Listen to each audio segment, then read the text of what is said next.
Welcome to the Well Woman Show, where we interview women executives, leaders, and entrepreneurs. And you're listening to the Well Woman Show, where motivated women achieve fulfillment and well-being. You're listening to the Well Woman Show. Take time for myself by coming to things like Well Woman Drinks. To be accepting of myself no matter what. Step away from judgment as much as possible. You're listening to the Well Woman Show. You're going to be in for a good ride. I don't regret anything. Everything I've ever done, I've learned from it, one way or another, good or bad. Being a little bit selfish for yourself, put your own oxygen mask on first and then give what's left. I'm a woman. I would prefer to tell my own story. My story, though it's very personal, is universal. You're listening to the Well Woman Show. And now your host, Giovanna Rossi. Hi, Giovanna Rossi here, and welcome to another episode of The Well Woman Show, where I interview women leaders, executives, and entrepreneurs about their lives and their road to becoming and being who they are today. Are you at the top of your game professionally, but feeling burned out, or finding it hard to focus on your goals, or unfulfilled personally? Or are you in transition, simply juggling so many things you find it hard to take care of your own needs? Well, you're not alone. We all need to activate the 4 universal superpowers. These are the internal strengths and abilities we all already have, but don't use all the time. Superpowers can be cultivated, and they include awareness, intuition, action, and acceptance. Toward the end of the show, in a segment called Superpowers for Success, I ask my guest about her superpowers, and the answers will give you the strength, perspective, and power to live a well woman life. I'm so happy you're here, so thanks for tuning in. This episode of the Well Woman Show is brought to you by Collective Action Strategies, supporting organizations that support women and families, and by Well Woman Life Movement Challenge Quiz, your resource for living your best life. If you're in burnout or major transition, this is your time to figure out what's holding you back from making the changes you need to make in order to live your fullest, most joyful life. The cause of all of our challenges, personal or professional, can actually be rooted in the lack of internal superpowers and/or external supports. Our Well Woman Life framework tells you which stage of the Well Woman life cycle you're in and what to do about it so you can truly live your best life. You can find out more at wellwomanlife.com/quiz. I'm so thankful for support from Natural Awakenings magazine in New Mexico, a monthly green, healthy lifestyle publication, and for support from High Desert Yoga, promoting optimum physical health, clarity of mind, and spiritual inspiration for all. Today's topic is learning to trust yourself, and hopefully by the end of the show, you'll be inspired to tap into your inner wisdom and intuition in order to stop second-guessing yourself and start deeply trusting your thoughts and decisions. My guest today is Haley Laughter. Laughter is a Navajo yoga instructor. Her clans are, and I'm going to say all this in English, although she did give us the Navajo translations, but she is from the Leaf Clan, the Bitter Water Clan, the Black Sheep Clan, and the Red Running into Water People Clan. Haley Laughter is motivated by her desire to bring yoga and wellness to her Indigenous people. She found yoga when she was going through a transformation of self-discovery. After the breakup of a long-term relationship and her first yoga teacher certification, Haley decided to move closer to where her mother grew up. She settled in the small town of Gallup, New Mexico, on the outskirts of the Navajo Nation. Embracing her culture helped her understand her roots, and yoga helped her create a new energy within herself. This energy has inspired her to create and lead others on the path of yoga. Her passion for yoga helped her confront her own historical trauma and consciously change a cycle that was affecting her well-being, her family, children, and community. What you'll learn in this episode is what to do when you want to do too much. We've all been there, right? How to stay focused, how to find people who can help make your vision happen, and the importance of delegation. You can find more information and links as well as this week's giveaway at wellwomanlife.com/120show. That's 120 show. You can also continue the conversation in the Well Woman Life community group at wellwomanlife.com/Facebook. We have a lot of fun over there. Definitely come and join us. We have women from all over the world in this group, and it's just a really cool space to continue this type of conversation if you enjoy it. And if you're new to the show, welcome. I definitely love that you're here. We have many, many more people joining us these days, and so we're super psyched about that. If you get a chance, definitely go to iTunes and leave a review. A rate and review would be super helpful when it comes to doing this show every week for you all. So, and also don't forget that next week is the Well Woman Deep Dive. If you're listening to this in real time, the deep dive is June 20th, and it's available online or in person on June 20th. The time is 5 to 8 p.m. Mountain Standard, which is 7 to 10 on the East Coast. And in this workshop, you will learn how to eliminate negativity and shake off those things we take personally, learn how to stay positive, productive, and effective no matter what, and also how to demonstrate character and focus on what matters in every moment of every day. Our keynote speaker for this workshop is Linda Strauss, who is a certified mediator and HR consultant, and she'll walk you through each one of these steps that will help you build on your interpersonal and communication skills, as well as emotional intelligence, designed to enhance success and engagement in work and life. It's totally awesome. I love it. Visit wellwomanlife.com/events for more information and to register. Now to my interview with Haley Laughter. I'm speaking with Haley Laughter. Welcome to the program, Haley. Thank you for having me. So, Haley, as we heard in the introduction, you have your own business, which I'd love for you to tell us more about. But I want to actually start with asking you, what are you working on in your business, in your life? And how does it impact women's lives and well-being? Sure. So my business format is yoga, hatha yoga, and various different types of yoga also. The business name is called Hajo Total Wellness. And I started it about maybe 5 years ago, and it was just posting photos from a photo shoot of me in moccasins in different various yoga asana. And I started posting on this Facebook page called Healthy Active Natives. And that has really grown. I think they're up to like 98,000 people now, something pretty big. But it was smaller then, maybe like 20, 30, 40, and it started going up. And so this was a great platform for Indigenous people to post their pictures of their weight loss, their success stories, ask for ideas, and all the natives kind of went there in order to get questions and share their stories, which was really amazing. So I started posting the pictures of my yoga poses in moccasins, and it really caught on because back then yoga wasn't something that natives were practicing. It was something that they didn't really know much about. And I had been practicing already for like 4 or 5 years, and it became something where I gained a following. And a lot of the feedback that I got was, I didn't know that natives practice yoga. I thought that you had to be flexible, or I thought you had to be this or you had to be that in order to practice yoga. So I started getting a following, and I decided that I wanted to take it a step further and create my own Indigenous yoga company or business. And so I started doing yoga classes throughout Indian country, mainly Navajo, for various people or events, and it started catching on.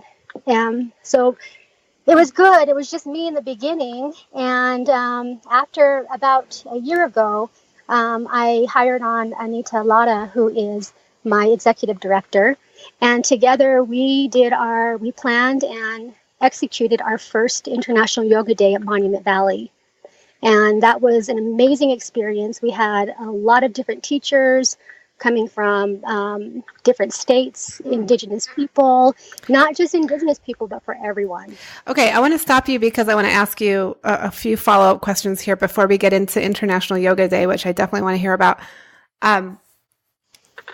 How do you define like your particular unique, form of yoga? Because, you said you started, hatha yoga, and then now you have like an indigenous yoga practice. Have you changed your practice to make it more of an indigenous practice, or how do you like combine those things?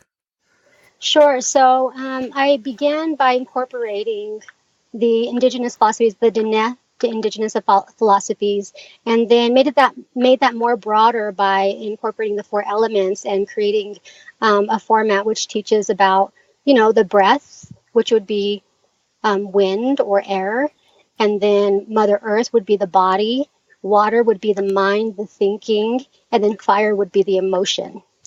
And so mainly Diné, but Navajo, but other indigenous teachings around the 4 elements. Okay, and that is really in alignment with yoga. I mean, you didn't have to stretch it too far to actually do that, right? Because because it aligns really well with. I mean, I'm not a yoga practitioner, so I have no idea, but I'm just imagining that it aligned really well. Oh, yes, definitely. We have a lot of teachings where we're connected to Mother Earth and all the elements, and that's where our thinking and our mind and our ancestors come from, is through those teachings and those stories. And so it actually happened fairly easily to come up with this concept and incorporate it into our yoga philosophies. And have you found that mostly you serve Native people, or have you found that non-Native people are really drawn to the way you're doing this? That's a good question. It started off as mainly indigenous and Native communities, and the reservations and Navajo Nation. But now it's getting bigger to where we're going to start doing yoga retreats and piquing the interest of outsiders too, to bring tourism. And not only that, but also the main goal is to get people connected, no matter what race, but get connected back to Mother Earth and getting connected back to self through the experience of being here on the Navajo reservation. And so how important has that been in your work with your clients, or, people that you've been working with? And how does that relate to their kind of overall health and wellness goals? Well, it's really an interesting observation, because a lot of people that I work with, they run or they exercise, and of course everybody's done some type of exercise regimen. But really to feel the body, like for instance, grabbing or touching your toes with your hands and feeling the hamstrings, opening up the body, it's a different experience for them. And so it's really awesome to watch these individuals practice yoga who have never practiced before, and being able to feel the body and the breath and the movement, and also the challenging aspect of holding the asana. Yeah. And so do you find that you are working more with women, or is it men and women? It's mainly women, but a lot of men join in too. So, like for instance, I went to Shiprock Chapter House this past week, and we offered yoga services for a workshop that they were doing. And it was really nice because with yoga, you can teach it at any level.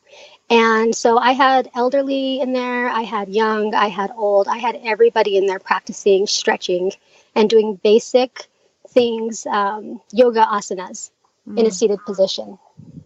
Yeah, I mean, I remember I met you at the Native Women's Business Summit in New Mexico, and you were there providing yoga to 200 plus women in a conference room. And that was, you would think that would be challenging because everyone's like sitting there in their chair, but you managed to walk people through breathing and movement in a way that they could do it and connect with it.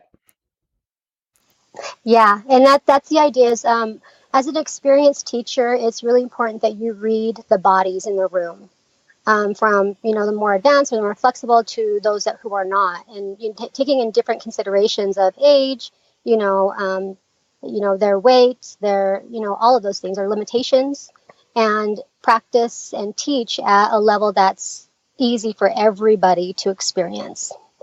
Okay. And so for people listening who might have dabbled in yoga or might be brand new to yoga, what would you suggest is what are a couple of sort of first things people can do to really start experiencing the benefits of yoga? I would say one of the the biggest obstacle is their mind. And that's just going in, finding a yoga class, and participating. And getting there is the main challenge. So, putting aside the ego or maybe the skepticism or the self-doubt and just going into a yoga studio and trying the class. Okay, yeah, because I know a lot of people have sort of fears around being in a yoga class where they're going to be asked to do something that they, just can't do. They're not flexible enough. They, or they feel overweight. They don't want to put yoga pants on. And so you're saying, forget all of that, just get in there. Yes, exactly. I mean, when I first started, I was a little bit chubby, and it was definitely something I didn't know how to act. Like, are you supposed to be reverent? Like, what type of energy am I supposed to have in this class? But, as I started practicing more, it became regular. And just like anything new, it's just a new experience. You have to take it with a grain of salt and some sugar and just go with the flow. And if you're in a class where you can't do an asana, it's okay to modify. It's okay to do what you can. And the teachers are very compassionate. Yoga teachers are compassionate people, and they're never going to make you do something that you can't do. Yeah. Okay. And you mentioned the International Yoga Day, and that you did your first one last year at Monument Valley. Can you talk about, was this part of a bigger International Yoga Day that happens all over the world? And like, what is that, and how did you fit into that? Yeah, so I've always been inspired about creating events that brought people together. And the first year I did it was in 2016. I planned maybe like 3 months before and just threw out a Facebook invitation saying, come celebrate International Yoga Day at the Navajo Nation Zoo. And so I contacted the zoo. They allowed me to use their pavilion. And I had maybe like 15 people show up, which was really inspiring for me because I'm just glad people showed up. And it was a wonderful event because they all enjoyed it. We were out in nature. We were, in the park. It was a beautiful evening. And when I was done, I decided I want this to be bigger. I want this to be better. And I want more people to experience something more than just a class. And so 2017 was the first time that we executed it at the level that we did. And I had this idea, this vision of having it in a beautiful area where it's breathtaking and you can feel the energy, you can feel the elements, and it's a spiritual experience. And so I decided to host it at Monument Valley. And that was definitely, it's been the right place to host something like this. Mm.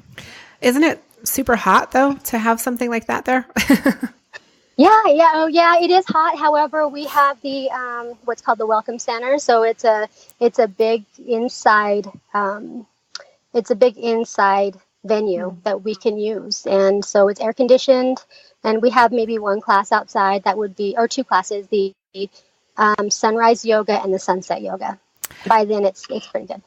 Wow. Okay. So this is a full day experience. And if people go to this, they spend the night before and the night of. Is that how it works? Yeah. So we start sunrise yoga at about 6:30 in the morning. We face the east because as Navajo Diné people, we believe that the holy people come up with the sun when the sky is blue and purple and all the pretty colors, and they're there to listen to you and have your prayers and see what you're doing. And so we face the east, and we do I would say about a 45-minute to an hour yoga class, just getting everybody ready. And then we end facing the west, where the sun goes down. Oh, wow. Okay. And what do you do all day in between? So in between, we have 1 hour workshops.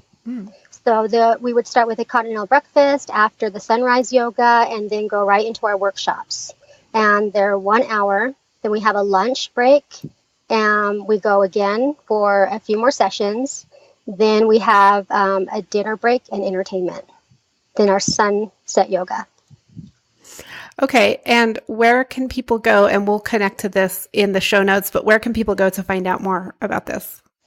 They can connect with us on Facebook and on Instagram at Hajo Total Wellness. Okay. And can you spell it? Because I know it's doesn't sound the way it's spelled. Sure. Hajo is spelled Hozho. Okay. Total Wellness. Total Wellness. Okay. And we'll connect to that in the show notes. So Haley, we're moving into this segment called Superpowers for Success. So I want to ask you a few questions here. The first one is, what does success in life mean for you? Success means to be fulfilled. And when I say fulfilled, it means having gratitude, waking up and being able to make an impact with your skills, with your gifts, with the things that you've been given, and making an impact within your family, within your community, within the world. It can be as big as you want it to be, but that, you're given special gifts for that reason, is to give and to make a difference.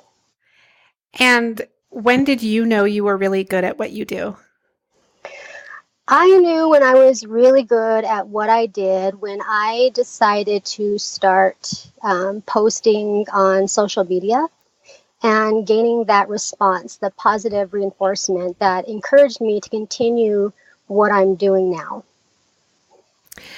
Okay. And I just want to ask you, because that's kind of an example of external validation, right? You posted and then people responded. Was there a moment when you internally knew like that you were just in the right place at the right time, like doing what you need to be doing on this earth? Yes. So that happened at one point when I was teaching a class, and I just had this epiphany where I really felt like I enjoy this. Like, this is something that I enjoy, is giving to people and being able to have them experience their body. How can I make this bigger? How can I make this better? How can I make this something where I can reach larger groups? And can you describe a personal habit that contributes to your well-being? A personal habit that I have that contributes to my well-being would be waking up every day and being thankful. Also praying and making sure that, mentally, physically, spiritually, that I ground myself first thing in the morning so I can be productive throughout the day. And is that part of your yoga practice, or is that a separate sort of other thing that you do? It's actually both. So as a Navajo Diné woman, that's part of who we are. And it fits so well with the yoga practice also because I'm practicing, awareness, and I'm practicing well-being, and I'm practicing planning. I'm practicing the Upanishads and the different yogic philosophies also, taking care of myself. And that's one of the things that I teach, is that you are the most important person, and you have to take care of yourself first before you can take care of everybody else. Yes, we talk a lot about that in the Well Woman Life community for sure. Because if we don't take care of ourselves, we can't do everything that we want to do in the world, including taking care of other people and doing all of the things that we want to do. Mm-hmm. So, what superpower did you discover you had only to realize it was there all the time? My ability to talk to people, my ability to engage people, my ability to not allow external worries or critics in order to come into my circle, and being able to express myself and feel good about it, not feel shy or not doubt myself. Okay. And Haley, how did you actually discover yoga? Because I know it was from your bio, it sounds like it was the result of kind of some sort of crisis that you went through, and that you kind of came out the other end practicing yoga. Can you talk a little bit about that? Sure. Yeah. So it was about maybe my mid-20s, late 20s. My sister-in-law invited me to a Bikram yoga class, and I went to it, and I was like, oh my gosh, this is amazing. I felt good. And I continued to practice. I was an avid runner before this, but I'd hurt my knee, so I continued to practice yoga because it didn't hurt my knee. And it really, during that time is when I was going through a lot of self-discovery of who I am, my past experiences, and also where do I come from and who am I? And through a long-term relationship breakup, it was yoga where I went to for my refuge and where I went to find peace and being able to expel the energy that I had, the negativity, the hurt feelings, the depression. Instead, I took that energy and put it into something else, and that was my yoga practice. Yeah.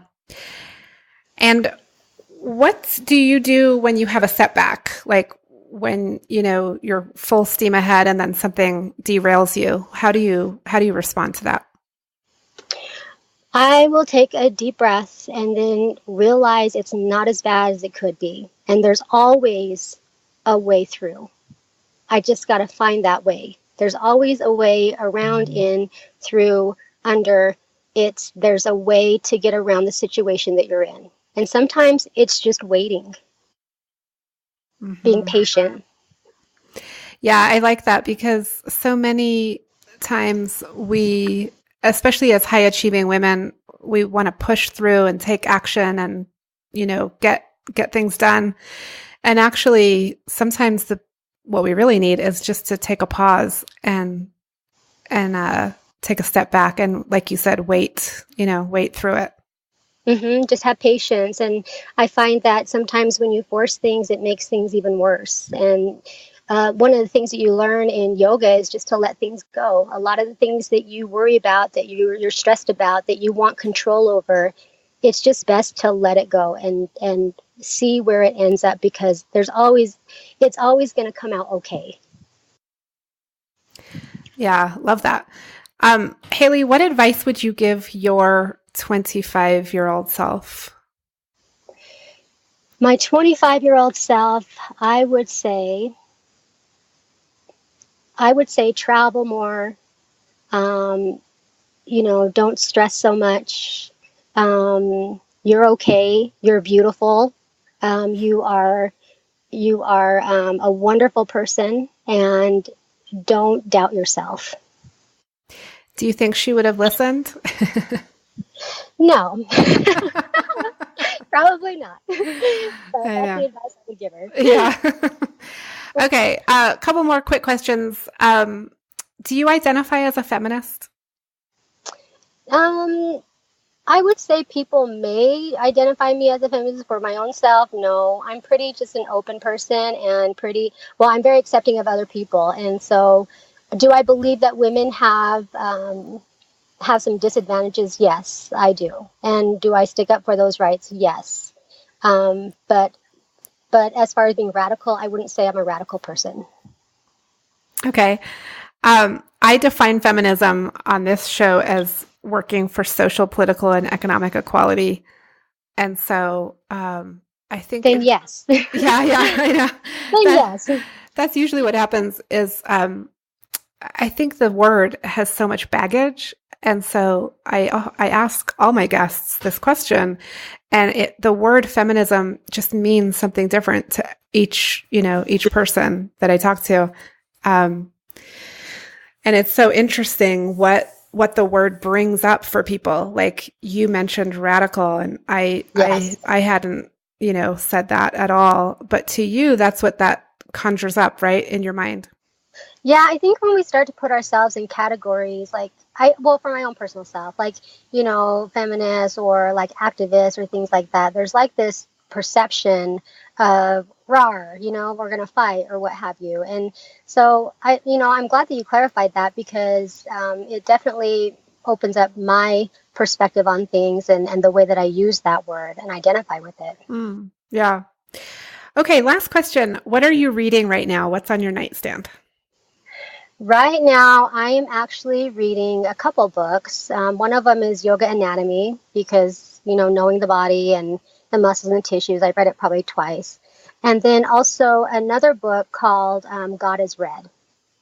And that's about our history as Native American people, and how the Catholic Church influenced a lot of the colonization, also like the Indian thinking versus the Western thinking. Okay.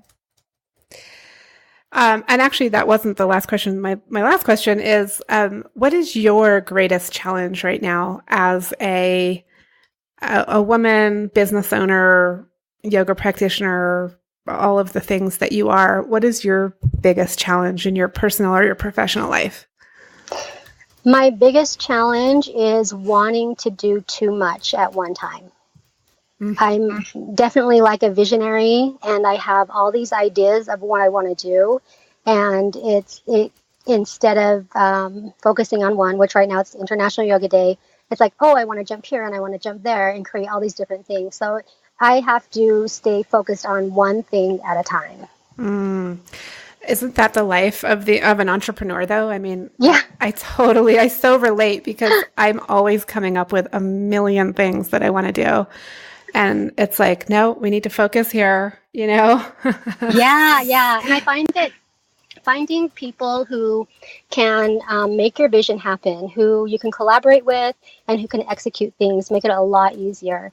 And that's what I found also with delegating is so helpful and useful in getting things done. Oh, yeah, for sure. In fact, I'm glad you said that, because I really wanted to ask you about you hiring an executive director as part of your business development and your business model. Now, you realize that you've really got something here. You're becoming very successful in providing this service, and you got to the point where you were like, I need someone to help me.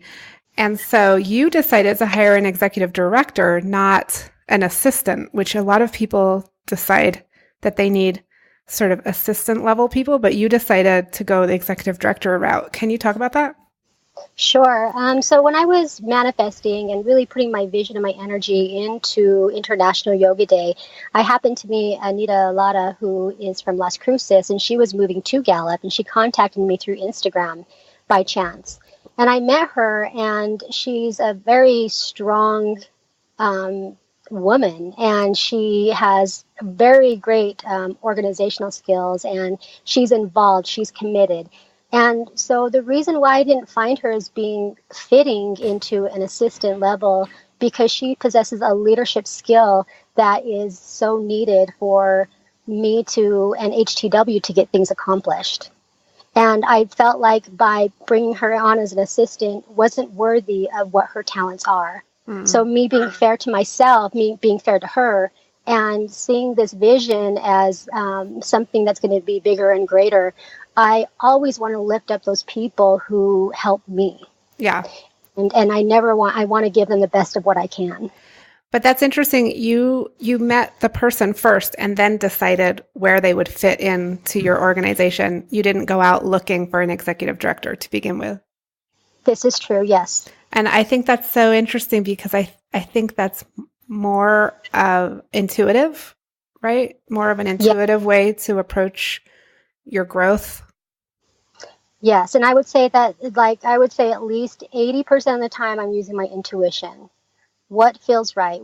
How can I do this? Does this fit, or how do I feel about this is what it comes down to. And that's how HTW came all about, was just through pure intuition. Yeah. I love that. And I think that that is so important in the world as women, but also as men, really supporting men to tap into their intuition, because for so long men and women have been trained to make decisions based on linear, logical thinking only. And what we're doing as women now is bringing in the feminine into the world and into our business and saying, and embracing it, basically. Yeah, I really believe that part of using your intuition is learning how to trust yourself. And that's really what it comes down to, is knowing that you're capable, trusting yourself that you're making good decisions, and also trusting the fact that you can see the future of where it's going to go and keeping that intention genuine. And so is that part of what you teach in your yoga, is how people trust themselves? Definitely, yes, because a lot of students that come in who are new to the practice, we all as human beings, male, female, native, not, whatever race, color, we all have self-doubts. And sometimes you just need that voice to push you a little bit further than you believe that you can, because we live in our minds, and our minds will give us a million reasons why we can't, why we shouldn't do something, and it limits our ability to experience life. And so being able to encourage people and just be that voice, like, you can do this, trust yourself, you can see the growth happen over time. Love that. That's a great note to end on. Haley, it's been such a pleasure having you on the show today. Thank you so much for having me. It's been a pleasure also. That's it for our show today. Remember, if you need support to live your Well Woman life, head over to wellwomanlife.com/Facebook to join us. Our monthly live event, Well Woman Drinks, brings women together to share our successes and challenges as women, leaders, moms, aunts, sisters, and all the other roles we carry. If you'd like to attend a Well Woman Drinks near you, or if there isn't one in your city yet and you'd like to start one, email info@wellwomanlife.com. If you enjoyed the show, please take a moment and subscribe in iTunes and leave a review. This helps raise visibility, which is super helpful when it comes to producing the show every week. For feedback, comments, or just to let me know you were listening today, find me on Facebook, Twitter, and Instagram @WellWomanLife. I'm Giovanna Rossi for The Well Woman Show. Until next time, have a super powerful week.